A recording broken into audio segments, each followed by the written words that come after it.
National conference के बागी नेता सईद आगा रोहिल्ला मेहदी अब खुल के सामने आ गए हैं और उन्होंने कहा है कि वो एक दो दिन में पूरा अपना डिस्क्लोज करेंगे कि वो आखिर करने क्या जा रहे हैं। लेकिन जो इंडिकेशंस उन्होंने दी और कल भी उन्होंने एक ट्वीट किया है, उसके ज़रिए ये साफ साफ लग रहा है कि वो अब नेशनल कॉन्फ्रेंस में रहने वाले नहीं हैं। नेशनल कॉन्फ्रेंस से अपनी दूरी वो बना चुके हैं, सिर्फ अब फॉर्मली वो अनाउंसमेंट करेंगे और हो सकता है कि एक दो दिन में वो रिजिग्नेशन करेंगे। अब जब से ये खबर आई है कि वो अब रिज़ाइन कर सकते हैं तो डिफरेंट रिएक्शंस आ रही हैं। अपोजिशन पॉलिटिकल पार्टी जो है, नेशनल कॉन्फ्रेंस की जो अपोजिशन पार्टीज़ हैं, वो कहीं ना कहीं खुश तो हैं क्योंकि सईद आगा रोहिल्ला का निकलना नेशनल कॉन्फ्रेंस के लिए थोड़ा सेटबैक तो हो सकता है। क्या ये वाकई में नेशनल कॉन्फ्रेंस के लिए सेटबैक है? इस पर बात करने के लिए मेरे साथ हैं एडवोकेट रतन लाल गुप्ता। ये जम्मू प्रेसिडेंट हैं, Jammu provincial president national conference और फॉर्मर MLC भी हैं, सीनियर लीडर हैं नेशनल कॉन्फ्रेंस के। सर, न्यूज़ 18 से बात करने के लिए शुक्रिया।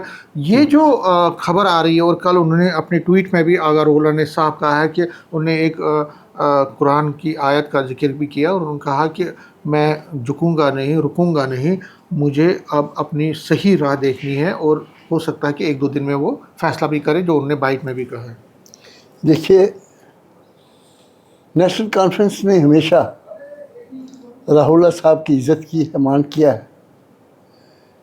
वो हमारे मंत्री भी रहे हैं, उसके बाद मेंबर पार्लियामेंट भी रहे हैं, एक स्कॉलर हैं, एक सेक्ट को वो रिप्रेजेंट करते हैं, उनके गुरु हैं, धार्मिक गुरु हैं।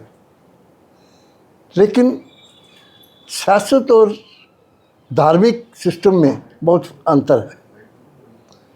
सियासत में उन्होंने जिस तरह से काम करना शुरू किया, तो मैं समझता हूं कि अब उनका जो रवैया था वो नामुनासिब था। जिस पार्टी में वो रहते थे उसके डिसिप्लिन के मुताबिक चलना पड़ता है। अब उन्होंने मेन बात की है 370 की और 35A की। नेशनल कॉन्फ्रेंस ने कभी भी ये डिल्यूट नहीं किया है। ये हमारा इशू जो है वो बिल्कुल ज़िंदा है। नेशनल कॉन्फ्रेंस का मौक़िफ़ है ये, और हम उसकी वापसी के लिए जदोजहद करते रहेंगे। As a member of parliament वो क्या करना चाहते थे, उनको किसी ने नहीं रोका। हमने कब कहा उनको कि वो 370 का मसला पार्लियामेंट में ना उठाएं या 35A का मसला ना उठाएं।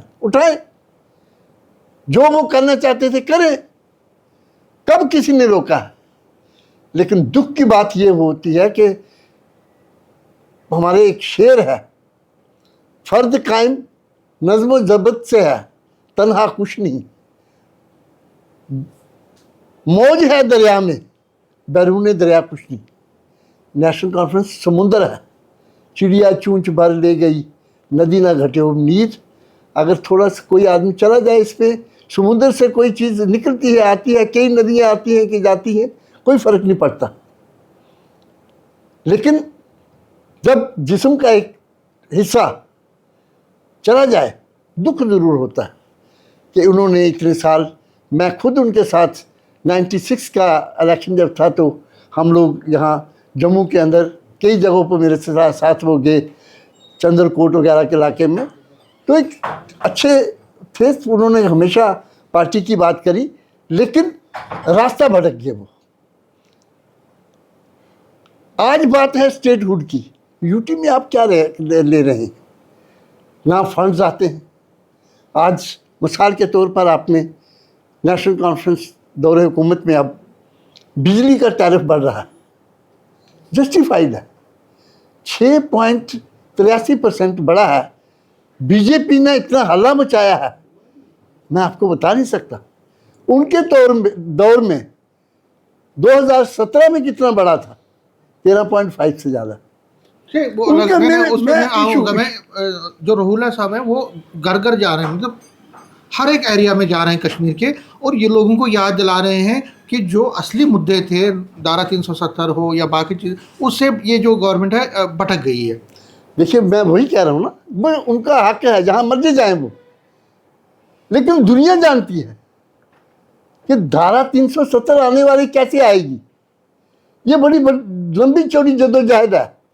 जिस ढंग से राहुल सोच रहे हैं कि भाई सुबह वो उठेंगे और कहेंगे 370 वापस आ जाए तो वापस आ जाएगी, ऐसा होगा नहीं। इसके लिए बड़ी लंबी जद्दोजहद की ज़रूरत है। वो नेशनल कॉन्फ्रेंस कर रही है अपने तौर पे। हमने कभी अपने मौक़िफ़ को नहीं छोड़ा है। वो घर घर जाए, जहाँ मर्जी जाए। शायद राहुल जी को पता नहीं है, मैं मिर्ज़ा अफजल बेग साहब की मिसाल देता हूँ, जिन्होंने 22 साल शेख साहब के साथ जेलें काटी थी, लेकिन जब डिसिप्लिन की बारी आई, जब पार्टी को उन्होंने धोखा देने की कोशिश की, पार्टी ने बर्दाश्त नहीं किया। पार्टी को जो कोई धोखा देगा, आज कहाँ है वो। मतलब 2084 के अंदर जो हुआ, यहाँ 14 लोग चले गए, आज कहाँ है वो। 1984 में आज लोग वो कहाँ है। मेरा कहने का मकसद ये है, जो इस पार्टी को धोखा देगा। तो क्या आपको लगता है कि जो रोहिला साहब है वो सेंट्रल गवर्नमेंट के इशारे पे कर रहे हैं? क्या वो किसी पार्टी के इशारे पे, किसी एजेंसी के इशारे पे कर रहे हैं? ये हम नहीं कह सकते।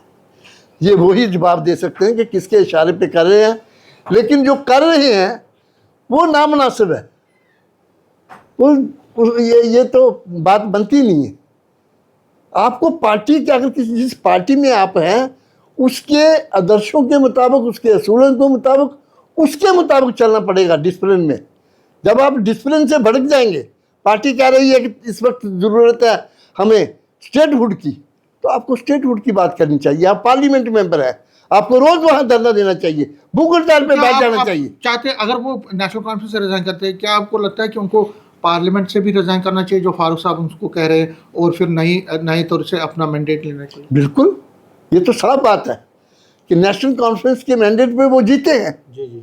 अगर वो नेशनल कॉन्फ्रेंस से रिजाइन देते हैं तो उनका मॉरल ये ड्यूटी बनती है कि वो मेंबर पार्लियामेंट से भी रिजाइन करें और फिर लड़े इलेक्शन। हम उनका वेलकम करेंगे, ऐसी क्या बात है। पता चल जाएगा कौन कितने पानी में है।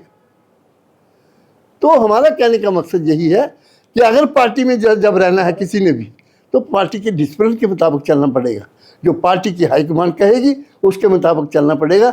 जो उसके मुताबिक नहीं चलेंगे तो मैं समझता हूं कि वो पार्टी के साथ धोखा दे रहे हैं। Thank you very much. शुक्रिया। तो रतनलाल गुफ्ता साफ तौर पर आगा रोहिला के बारे में कह रहे हैं कि उनके जाने से कोई फ़र्क नहीं पड़ेगा। नेशनल कॉन्फ्रेंस एक समंदर है और उनके जाने से कोई फ़र्क नहीं पड़ेगा। हाँ, ये ज़रूर कह रहे हैं कि जो वो मुद्दे उठा रहे हैं वो अपनी जगह हो सकते हैं ठीक, लेकिन उनको समझना चाहिए उसके लिए एक संघर्ष करना है जो वो नहीं करना चाहते हैं। नेटवर्क 18 के लिए मैं समीर भट्ट।